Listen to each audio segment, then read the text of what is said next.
Hey guys, Major here. Today I'm bringing you a collaboration between myself and MMYUMMY Gaming. This is the first episode in a brand new series that he's starting over on his channel called Channel Chat.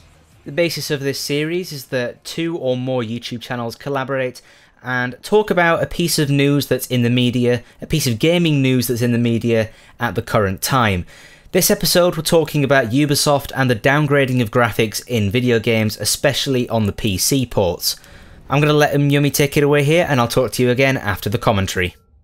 Alright, and the biggest culprit of graphics downgrading is Ubisoft, especially with Watch Dogs 2 years ago, and that was a huge controversy when that game came out, especially after the fantastic gameplay reveal that we had at E3 2013. What are your thoughts, Major? Well, I think the biggest sort of kick in the arse about this was that the graphics options were still in the game when it came out, because modders delved in and found the graphics options and were able to turn them on and make it look pretty again. But even when you turned them on, it made the game so unstable that it was virtually unplayable unless you had a beast PC. And I honestly don't know why Ubisoft would turn this off, because it seems well, unless they couldn't optimize it, although the game was unstable even without them options anyway. So we're not quite sure why they would turn off the options other than for the console reasons, and I think that's why quite a lot of people were butthurt about Watch Dogs when it came out, especially on the PC. Yeah, the thing was, the game looked really ugly and it was really unstable at the same time. It was terrible frame rates, but there was no reason for the frame rates to be as bad, or with as bad as the textures looked. There was no reason for that. And, I mean, shutting off the graphics like that is what is it, on-disc DLC with, the Marvel vs. Capcom from a couple years ago or something like that, where they actually had the stuff on the disc, but it was just sectioned off until you paid for it, which was really sleazy. But Ubisoft has a real problem with PC games. They tend to downgrade the graphics a lot to just make it the same with consoles. And I don't really understand why they do this. It seems to be it really pisses off the PC community, and they're probably going to stop purchasing their games, to be honest. Yeah, I mean, Ubisoft have gotten quite a lot of stick for this in the past, and it especially with PC, and it's not just because of the graphics as well. It's also because of the stupid DRM system that they force down our throats just to buy their own games. Uplay is virtually unusable, and it's gotten to the point now where it's actually easier to pirate their own games than it is to go through the process of purchasing their games through Uplay. The process, if you want to buy something through Uplay, you have to have half an hour of time, some reading glasses, and balls of steel, because it's a painful process to buy something through Uplay. Whereas if you pirate it, you just download it off a pirate website. It's as simple as that. So yeah, the Uplay is the most aggressive, definitely, of all of those new what are they called, browser markets, or I don't even know, Steam and Origin. Origin and Steam are way better than Uplay, because Uplay tries to make you force you to have it open while you're playing the game. You can't even exit out of it, and you have to save your games through it. So if Uplay crashes or something like that, all of the progress you just made was completely lost. And that is extremely annoying. I mean, it's really invasive, and it makes you feel like you don't actually own the game. Yeah, I think the worst part about it is that because it's always online, you can't play it offline. So if you lose the internet connection, as you said, you'll lose your entire save progress. And it's also really irritating because you can buy some Ubisoft games through Steam, which might make it sound a little bit better. But it really isn't, because then all it does is when you click play on Steam, it just opens up Uplay, and you have to play it through Uplay anyway. So it's really a stupid system, and I honestly don't know why Ubisoft are still using it now, to be honest. Yeah, but back to the graphics downgrading. The Division, which was a hugely anticipated title ever since it was revealed 2 years ago. It was revealed a long time ago, and it's been delayed many times. And at E3 this year, the graphics were actually very noticeably less good than they were in previous E3s. They were actually pretty muddy, more closely to Watch Dogs release graphics. Of course, they are better because it's 2015 now, but they still look considerably worse than released. And now the game looks like it's not going to be anything near as it was hyped up to be, and end up being like a Destiny repeat. Now it's going to be different from Destiny, definitely, but it's still going to be, it's going to be disappointing. A lot of people are really skeptical about the game now, even people who were supporting it before. Yeah, I used to be moderately excited about this. I knew it existed and it was on my radar, but now I've sort of forgotten about it, mainly because of like the many delays it has. But I'm also not entirely sure what sort of game this is, because it seems like it's been trying to be a lot of things, kind of like Destiny, as you said. It's trying to be sort of like an MMO, trying to be a bit of a third-person cover shooter, and it seems to be more like a jack of all trades, and it might be a master of none. We don't know until it comes out, of course, but that seems to be the sort of general consensus that I'm getting from it, at least. And another game that was graphically downgraded, but definitely wasn't to the extent of Watch Dogs, was The Witcher 3.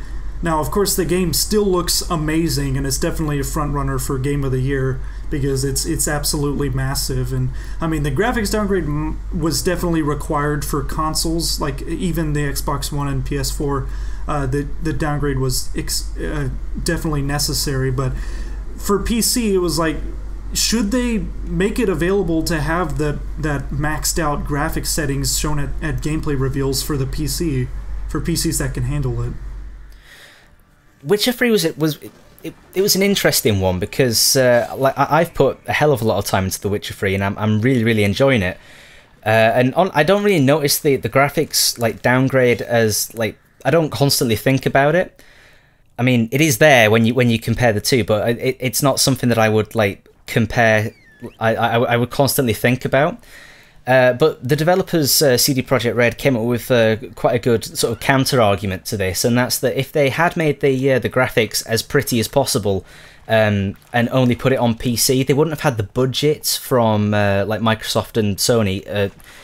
They wouldn't have had the budget to make it as big and expansive as they did, with all like the expansive maps and the sheer amount of quests and all of that. So it's kind of, the developers have got a tricky situation where they have to try and find a fine balance between, do they make the game pretty, or do they make it rich with content but pig ugly?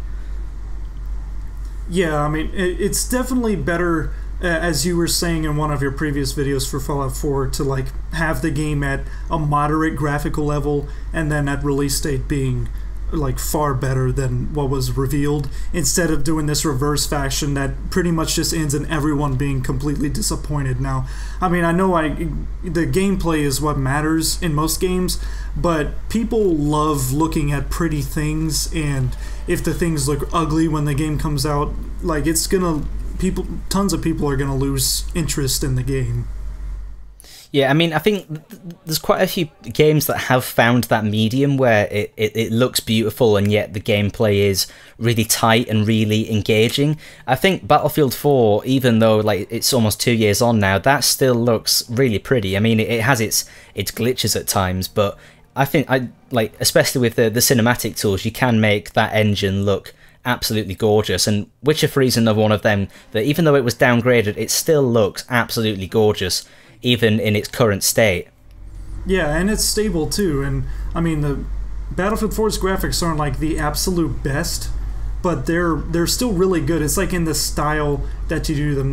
They may not be the textual fidelity of other games, but it does what it needs to make it look as good as possible and still run stable.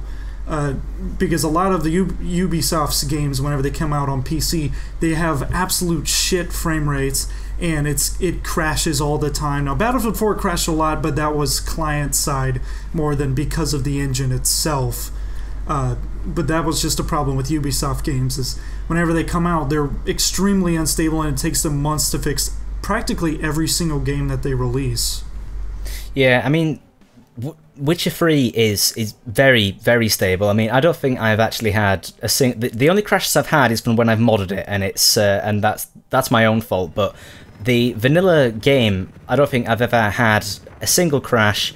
Frame drops I've had very minimal, and that's only in like the really intense scenes in like the final boss fights. So the fact that Ubisoft games are really sort of unstable for no apparent reason, that's where you kind of feel like what the hell? What's the point, and why is this sort of stuff happening?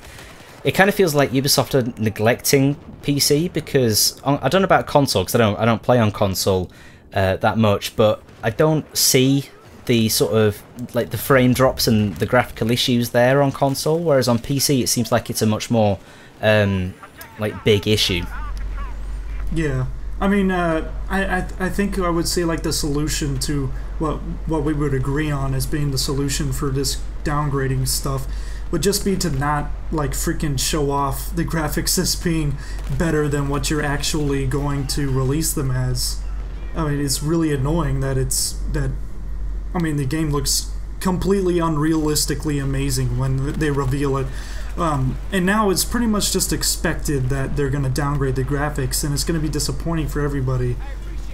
Yeah, I mean, I said like something like this in my Fallout video, is that when Bethesda released the Fallout 4 gameplay, it didn't look spectacular, and a lot of people raged about that on the internet, but I think that that's actually a really, really good thing, because at least they can't get any worse, so we're not going to get like disappointed when it comes out and say, oh, these graphics are worse than what they were when we first saw it. But I think that's a good way that Bethesda's doing it. Yeah, and it's definitely not going to end up in your company getting a class action lawsuit against it, like Ubisoft got for Watch Dogs, I think. Yeah. I mean, it is like almost a criminal level lying whenever you show off a game like that. It's false advertising. Yeah, it definitely is, and Ubisoft isn't like the guys who made Witcher 3. Like they're not thinking about that. Ubisoft cares about the money, so they're gonna try to get as many pre-orders as possible. Like I actually pre-ordered Watch Dogs like 2 days before it came out, and that was a huge mistake. I don't think I've played it in like a year. I think like Watch Dogs. I think it was a good game at the core. I think it was a bit too long, maybe. But the controversy around it kind of just sort of shifted people's perception of it into like kind of like, oh, it's a bad game. It's been in the press quite a lot, but I think like the core gameplay was decent. It's like the Assassin's Creed games. They have it at the core. They're good games, but they're kind of repetitive each year, and yeah, because they're in the news all the time, people's like the public perception of these games is that they just keep getting worse and worse and worse. Yeah, and it's like Unity now. I still play Unity because the frame rate's actually pretty good now, and I mean it's actually a pretty decent game. I don't think it's the worst Assassin's Creed game there's been. It's actually a pretty good game. It's just like I think Ubisoft's just ruining these studios with its false advertising. Like that's just what's turning off so many players when the game is released. Well, I think we covered the majority of the topic there. I just want to say thank you to Yummy Gaming for letting me be a part of the first episode of Channel Chat. Links to his channel and his version of the video will be down in the description below. Don't forget to leave a like and subscribe here and over on his channel, and I'll see you in the next one.